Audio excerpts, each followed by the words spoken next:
নমস্কার বন্ধুরা, রিয়াজ লাইভ পরিবারে তোমাদের সকলকে স্বাগত। আজকে বানাবো একদম ঘরোয়াভাবে মটর পনির। তো তোমরা দেখতে থাকো কিভাবে বানাচ্ছি। কড়াইয়ে সর্ষের তেল দিয়ে দিলাম। তেলটা গরম হয়ে গেছে, এবার দিয়ে দেব লবণ আর হলুদ মাখিয়ে রাখা পনিরগুলো। এখানে আমি পনিরগুলো হালকা লাল করে ভেজে তুলে রাখবো।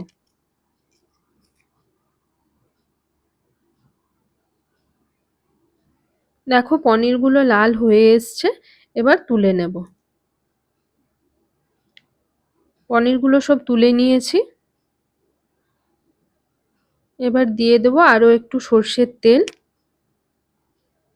দিয়ে দিলাম 5 ফোড়ন। ফোড়নটা লাল হয়ে এসছে, এবার দিয়ে দেবো পেঁয়াজ কুচি।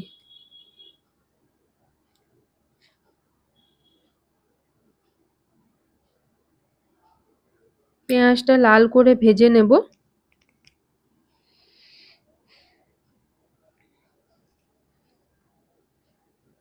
পেঁয়াজটা লাল হয়ে এসছে, এবার দিয়ে দেব পেঁয়াজ আর রসুন বাটা।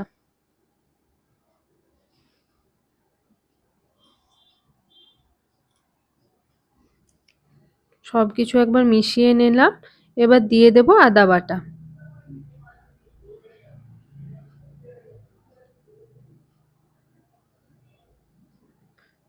দিয়ে দিলাম 2টো কাঁচা লঙ্কা চেরা।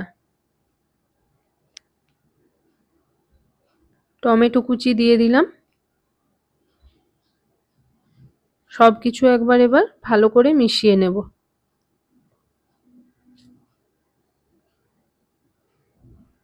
দিয়ে দিলাম হলুদ গুঁড়ো,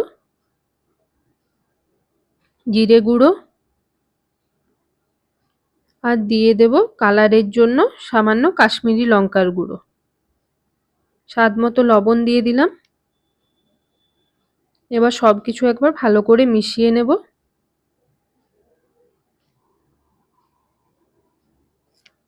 দিয়ে দেব সামান্য চিনি। সবকিছু ভালো করে মেশাবো। কড়াইয়ে মশলাটা লেগে যাচ্ছে, তাই দিয়ে দেব সামান্য জল।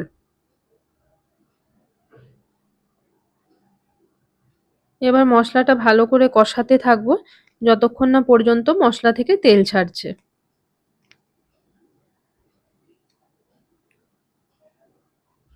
তো দেখো মশলা থেকে তেল ছেড়ে দিয়েছে। এবার দিয়ে দেব সেদ্ধ করে রাখা মটর আর আলু।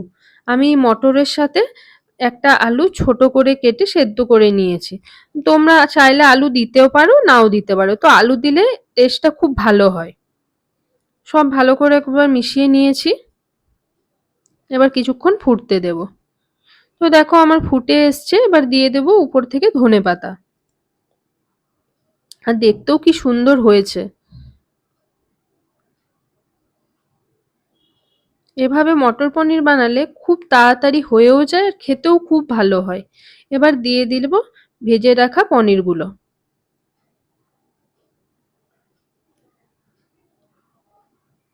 পনিরগুলো দিয়ে আর বেশি ফোটাবো না।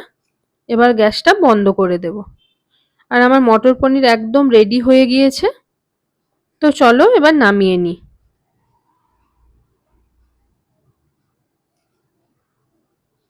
মটর পনির আমি নামিয়ে নিয়েছি, আর দেখতেও খুব সুন্দর হয়েছে। আর এভাবে রান্না করলে খেতেও খুব ভালো হয়। তোমরা একবার এভাবে বানিয়ে দেখো, খুব ভালো লাগবে। আর গরম গরম রুটির সাথে এই এক বাটি মটর পনির থাকলে আর সাথে কিচ্ছু লাগবে না। তো রেসিপিটা যদি তোমাদের ভালো লেগে থাকে, তোমরা লাইক, শেয়ার, সাবস্ক্রাইব করে দিও। খুব তাড়াতাড়ি দেখা হচ্ছে পরে একটা ব্লগে। আজকের মতো টাটা।